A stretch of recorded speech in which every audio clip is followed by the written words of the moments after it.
জানাচ্ছি দোল উৎসবের শুভেচ্ছা। সবাইকে আপনারা আজকের দিনটা উপভোগ করুন। তো আজকে আপনারা জানেন যে গতকাল রাতে কংগ্রেসের একটা প্রাথমিক তালিকা প্রকাশিত হয়েছে। সব খবর আপনারা জেনে গেছেন ইতিমধ্যেই। এবং এখানে শিলচরে আমরা দেখলাম অভিজিৎ পাল কংগ্রেসের টিকিট পেয়েছেন। কাটিগড়াতে এখন পর্যন্ত ডিক্লেয়ার করা হয়নি। উধারবন্দে যথারীতি অজিত সিং প্রাক্তন মন্ত্রী টিকিট পেয়েছেন, এটা প্রত্যাশিত ছিল। লক্ষ্মীপুরের টিকিট পেয়েছেন, কংগ্রেস টিকিট পেয়েছেন শান্তি কুমার সিংহ, এটাও কিছুটা আমার কাছে অপ্রত্যাশিত মনে হয়েছে। আচ্ছা, আমি এইসবে পরে আসছি। আমি রামকৃষ্ণনগরের টিকিট পেয়েছেন সুরুচি রায়। একইভাবে আমরা দেখতে পেলাম যে বড়খলাতে টিকিট পেয়েছেন ডাক্তার অমিত কালোয়ার। তো কংগ্রেসের এই যে টিকিট, যে এবার কংগ্রেস যে টিকিটটা যে বিতরণ করা হলো, এর মধ্যে সবচেয়ে উল্লেখযোগ্য যে বিষয় সেটা হলো যে আমরা যেটা দেখলাম এবং যেটা উপলব্ধি করলাম যে কংগ্রেস এবার টিকিট বন্টনে অনেকটা পেশাদারিত্ব মনোভাব দেখিয়েছে। প্রথমত তারা নির্বাচনের অনেক আগেই তালিকাটা প্রকাশ করেছে, যেটা কংগ্রেসের ইতিহাসে কোনোদিন আমরা দেখিনি। কংগ্রেস সবসময় নির্বাচন শেষ হওয়া, নির্বাচনের দিনক্ষণ ঘোষণা, যেদিন নির্বাচন তার হয়তো 10-15 দিন আগে টিকিট ঘোষণা করে, কারণ প্রচুর বিদ্রোহী থাকে দলে। এবার প্রথম দেখলাম কংগ্রেস একটা সুশৃঙ্খল দলের মতো আসন এবার টিকিট বন্টন করলো। এবং আমি প্রথমে আসি বড়খলাতে কংগ্রেস অমিত কালোয়ারকে টিকিট দিয়েছে। এটা প্রত্যাশিত ছিল। ডক্টর অমিত কালোয়ার একজন জনপ্রিয় ব্যক্তিত্ব, একজন জনপ্রিয় চিকিৎসক, এবং তিনি চা শ্রমিক সম্প্রদায়। সেই হিসাবে বিজেপির যে চা শ্রমিক যে একটা বিশাল ভোট রয়েছে বড়খলায়, বড়খলা সবচেয়ে বেশি চা শ্রমিক ভোটার এখন নতুন ডিলিমিটেশনের পর যে বড়খলা হয়েছে, এবং সেখানে অমিত কালোয়ারকে আমরা দেখলাম যে টিকিট দেওয়া হয়েছে। তিনি ইতিমধ্যেই চা শ্রমিক এলাকায় একটা বিরাট প্রভাব বিস্তার করেছেন। চা শ্রমিকের ছেলে ডাক্তার হয়েছেন, এটা একটা চা বাগান অঞ্চলে একটা অন্য ধরনের একটা প্রভাব ফেলবে, এটা নিশ্চিতভাবেই বলে দেওয়া যায়। তাই কংগ্রেস এখানে এবং সংখ্যালঘু এলাকায় এবার কংগ্রেস ঐক্যবদ্ধ। যদিও কংগ্রেসের জহিরুল ইসলাম বড়ভুইয়া, যিনি ঘোষণা করেছেন, টিকিট না পেয়ে ঘোষণা করেছেন তিনি নির্দল হিসাবে লড়বেন, এবং নির্দল হয়তো দাঁড়াবেন সংখ্যালঘু সম্প্রদায় থেকে, কিন্তু আমার মনে হয় যে এটা খুব একটা প্রভাব ফেলবে না। সুতরাং কংগ্রেসের এখানে যে টিকিটটা দিয়েছে এটা বিজেপিকে একটা অবশ্যই চাপে রাখবে। অমিত কালোয়ার নিঃসন্দেহে একজন একটা বিরাট ফ্যাক্টর হবে বড়খলাতে, এবং অমিত কালোয়ারকে আটকানোর জন্য বিজেপি কাকে প্রার্থী করে সেটা অনেক কিছু নির্ভর করছে। বিজেপি হিন্দিভাষী প্রার্থীর প্রয়োজন এখানে, যদি উদাহরণে কি হয় সেটা বোঝা যাচ্ছে না, কিন্তু এখানে বিজেপি কিন্তু অমিত কালোয়ারকে দিয়ে একটা সমস্যায় পড়বে, এটা কিন্তু নিশ্চিতভাবে বলে দেওয়া যায়। এবং এখানে হিন্দিভাষী প্রার্থী বলতে আমরা একমাত্র দেখছি ভোলানাথ যাদবকে, আর দেখছি আমরা মানব সিংকে। তো এই যে একটা সমীকরণ, আমার মনে হয় এখানে কংগ্রেস অত্যন্ত বুদ্ধিমত্তার পরিচয় দিয়েছে এখানে অমিত কালোয়ারকে মনোনয়ন দিয়ে। সুরাইতে প্রত্যাশিতভাবে আমিনুল হক লস্করকে এবার কংগ্রেস টিকিট দিয়েছে। আমিনুল হক লস্কর 2 বছর আগে, গত লোকসভা নির্বাচনের কিছু আগে তিনি বিজেপি ছেড়ে কংগ্রেসে এসেছিলেন এবং তিনি টিকিট পেয়েছেন। এখানে কিন্তু সুরাইতে প্রচুর বিক্ষুব্ধ রয়েছে, যারা কিন্তু এই আমিনুলের টিকিট পাওয়া দিয়ে মোটেই খুশি নন, এবং এখানে কংগ্রেসে একটা আভ্যন্তরীণ বিদ্রোহ দেখা দেবে। কিন্তু দিলেও সামগ্রিকভাবে সংখ্যালঘু সম্প্রদায় মুসলমানরা এবার কংগ্রেসের পেছনে থাকবেন, এটা নানা জাতীয় এবং রাজ্যিক প্রেক্ষাপটে যেটা প্রশ্ন উঠছে এখানে, এবং এটা প্রবলভাবে 50-87% মুসলমান ঘনিষ্ঠ আসন এটা। এবং এখানে নির্দ্বিধায় বলতে পারি ভোট কাটাকাটি হলেও এখানে অত্যন্ত সহজভাবে আমিনুল হক লস্কর এখানে কংগ্রেস এখানে জেতার সম্ভাবনাটাই বেশি রয়েছে। এখানে হয়তো ইউডিএফ তো এবার নেই, এবার অগপতে হয়তো করিমউদ্দিন বড়ভুইয়া, যিনি বর্তমান বিধায়ক, তিনি হয়তো লড়বেন, কিন্তু এখানে কংগ্রেসের সিম্বলটাই বেশি কাজ করবে অন্তরপক্ষে শোনাইয়ে। এখন ভোটের মার্জিন হয়তো একটু কম বেশি হতে পারে, কিন্তু এখানে কংগ্রেস সঠিকভাবে টিকিট দিয়েছে এটা বলার অপেক্ষা রাখে না।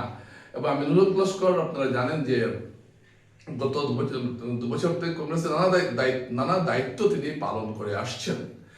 লক্ষ্মীপুরে একটা অসম লড়াই আমরা দেখতে পাবো, কোথায় কৌশিকরা, কোথায় শান্তি কুমার সিং।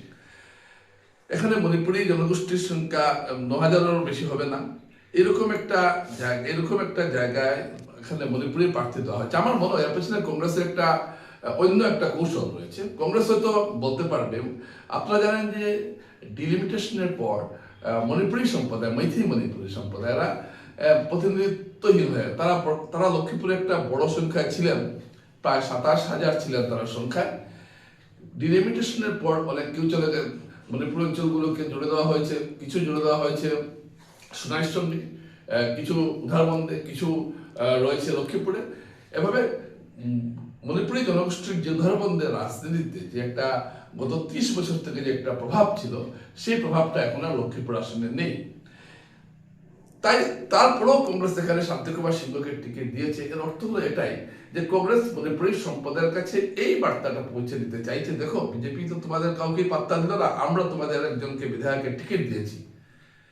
এবং কোন জায়গায়? লক্ষ্মীপুরে একজন মন্ত্রীর বিরুদ্ধে। এটা হয়তো অন্যান্য জায়গায় যে মণিপুরীরা আছেন তারা হয়তো কংগ্রেস তাদের কাছে একটা বার্তা পৌঁছে দেওয়া গেল এবং তাদের একটা ভোটের একটা অংশ কংগ্রেস পেতে পারে, এরকম একটা আশা করেই হয়তো শান্তিকুমার সিংহকে এখানে দেওয়া হয়েছে।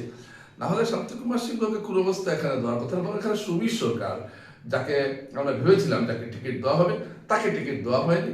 এর কারণ সুবীর সরকার থাকলে অসম্য লড়াই অন্তত পক্ষে হতো না। বাঙালি হিন্দুদের যদি একটা বড় অংশের ভোট তিনি পেয়ে যেতেন, তাহলে কিন্তু বিজেপি এখানে সমস্যায় পড়তো। কিন্তু শান্তিকুমার সিংহকে দেওয়ায় লক্ষ্মীপুরে বিজেপি কোনো ধরনের সমস্যায় পড়ছে না, এটা কিন্তু ঘটনা।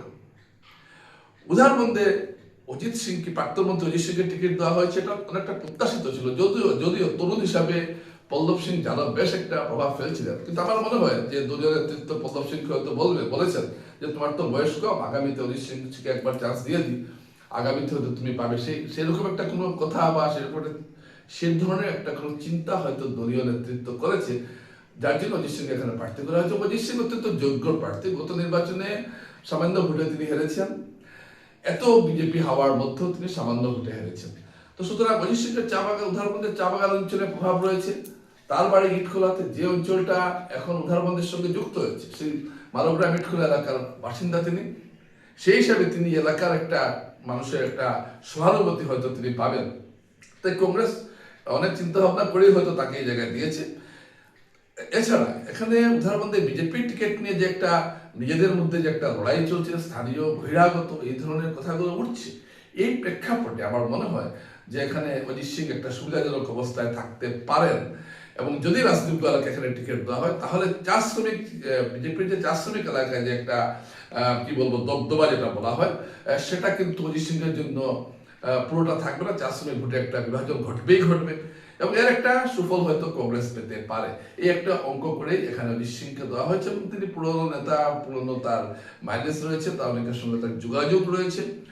এবং প্রতিবারই আমরা দেখি অজিত সিং যখন দাঁড়া শোয় না, অজিত সিং এবার কিছুই করতো। গতবার আমরা শুনেছিলাম, কিন্তু দেখা গেল সামান্য ভোটে হেরেছেন। এবার অনেকে বলছিলেন না অজিত সিং শেষ, কিন্তু দেখা যায় যখনই তাকে শেষ বলা হয় তিনি আবার জীবাশ্মের মতো আবার তিনি রাজনীতিতে ফিরে আসেন। তো এরকম একটা কোনো চমক হয়তো উদাহরণে আশা করছেন। শিলচর অভিজিৎ পালকে টিকিট দেওয়া হয়েছে। দর্শক একটা কথা মনে রাখবেন, অভিজিৎ পালকে যে কংগ্রেস টিকিট দিয়েছে, এখানে অতনু ভট্টাচার্য দাবিদার ছিলেন, এখানে সৌম্যকান্তি প্রকাশিত দাবিদার ছিলেন। তো সৌম্যকান্তিকে টিকিট দেওয়া হয়নি, আমার কারণ এটা হতে পারে হয়তো কংগ্রেস নেতৃত্ব সৌম্যকান্তিকে লোকসভার জন্য ভেবে রেখেছে, তাই হয়তো বিধানসভায় তাকে টিকিটটা দেওয়া হয়নি। সৌম্যকান্তি প্রকাশ একজন যোগ্য প্রার্থী ছিলেন, কিন্তু আমার যেটা মনে হয় দলীয় নেতৃত্ব তাকে লোকসভায় প্রেজেন্ট করবে, যার জন্য হয়তো তাকে আটকে দেওয়া হয়নি। অতনু ভট্টাচার্য অনেক পরে ময়দানে নেমেছেন, তাই হয়তো কংগ্রেস নেতৃত্ব অতনু ভট্টাচার্যের উপর সেই রকম আস্থা রাখতে পারেনি, কারণ তিনি অনেক পরে ময়দানে নেমেছেন। পক্ষান্তরে অভিজিৎ পাল গত 2 বছর থেকেই, গত লোকসভা নির্বাচনের পর থেকেই তিনি, বা ওই সময় থেকে আমরা দেখেছিলাম যে তিনি বিধানসভা এলাকাকে, শিলচর বিধানসভা এলাকায় তিনি যাচ্ছেন, জনসংযোগ করছেন এবং প্রতিটি বিষয়ে তিনি জেলা সভাপতি থাকার সময়ও কংগ্রেস একটা আন্দোলনমুখী মনোভাব ছিল। এমনকি তিনি জেলা সভাপতি পদ ছাড়ার পরও আমরা দেখেছি যে কংগ্রেসের বিভিন্ন যে আন্দোলনগুলো হচ্ছিল, ওই আন্দোলনগুলোতে তিনি একটা নেতৃত্ব দিচ্ছিলেন এবং তিনি বিভিন্ন সামাজিক সমস্যা প্রতিবাদ করছিলেন। যেটা সবচেয়ে বড়, কংগ্রেস সাধারণত কি করে? কংগ্রেস সাধারণত নিজেদের প্রচার বা সভা সমিতি সংখ্যালঘু এলাকায় করে, কারণ কংগ্রেসের ধারণা যে হিন্দু এলাকায় তারা তেমন সংগঠন করতে পারবে না। কিন্তু অভিজিৎ পালকে আমরা দেখেছি যে শিলচরের বিভিন্ন হিন্দু এলাকায় তিনি যাচ্ছেন এবং সংগঠিত করার চেষ্টা করছেন। তাই অভিজিৎ পাল কিন্তু একটা একটা কিন্তু বিজেপিকে একটা ফাইট দিতে পারবেন, যেটা গত 3টা নির্বাচনে কংগ্রেস দিতে পারেনি, আমরা দেখেছি। তো শিলচরে এই অবস্থায় কংগ্রেস অভিজিৎ পালের উপর আস্থা রেখেছে, এবং আস্থা রাখার কারণটা হলো যে তার জনসংযোগ আর একটা তরুণদের মধ্যে তার একটা জনপ্রিয়তা রয়েছে। এবং বিজেপির সঙ্গে সংগ্রাম করতে গেলে কংগ্রেসের যে একটা আগ্রাসী মনোভাব থাকার প্রয়োজন। বিজেপি আপনারা জানেন যে রাজনীতিটা আগ্রাসী রাজনীতি, প্রচার আগ্রাসী সবকিছু। এর মোকাবিলায় কংগ্রেসেরও একটা আগ্রাসী ভূমিকা থাকতে হবে শিলচর শহরে অন্তত পক্ষে, সেটা অভিজিৎ পালের আছে। তাই কংগ্রেস হয়তো অভিজিৎ পালের উপর ভরসা রেখেছে। তো আমরা শিলচরে একটা লড়াই আমরা হয়তো আগামীতে দেখবো। কাটিগড়াতে কংগ্রেস এখন আসন ডিক্লেয়ার করেনি, প্রার্থী ডিক্লেয়ার করে দেয়। কারণটা হয়তো এটা যে বিজেপি কাকে দেয় সেটা দেখার চেষ্টা করছে। যদি বিজেপি কমলাক্ষ প্রকাশকে দেয় তাহলে হয়তো বিজেপি তাহলে হয়তো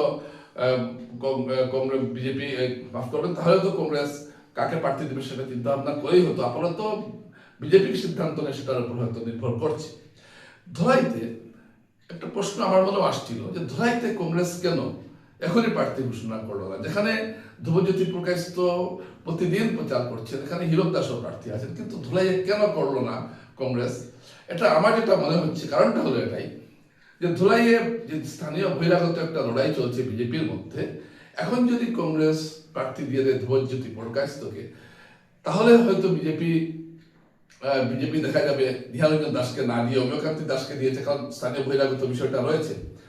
তো সেক্ষেত্রে কংগ্রেসের অসুবিধা হতে পারে। কংগ্রেস তো দেখছে যে বিজেপি কাকে প্রার্থী করে, যদি নিহারঞ্জন দাসকে আবার বিজেপি প্রার্থী করে তাহলে ধ্রুবজ্যোতি প্রকাশকেই কংগ্রেস প্রার্থী করবে, তাহলে তো অন্য কোনো চিন্তাধারা বা অন্য কোনো নাম হয়তো কংগ্রেসের কাছে আছে, এটা হতে পারে, হয়তো এখানে হীরক দাসও হতে পারেন।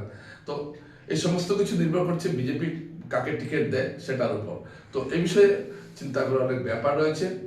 তো দর্শকরা, আমি আজকে করিমগঞ্জের বিষয়ে আমি পরে আলোচনা করবো। আমি যাচ্ছি না এখন করিমগঞ্জের যে রাজনৈতিক সমীকরণটা, আমি করিমগঞ্জে যাওয়ার পর আমি একটু ভালো করে দেখবো। তবে আমার মনে হয় যে করিমগঞ্জে যে সুরুচি রায়কে দেওয়া হয়েছে সেটা হয়তো তিনি দলের পুরনো কর্মী, সেই হিসাবে জাকারিয়া আহমেদকে দেওয়া হয়েছে উত্তর করিমগঞ্জে, এর পেছনে পান্না যিনি তাকে দেওয়া হয়েছে, তিনিও দীর্ঘদিনের কর্মী।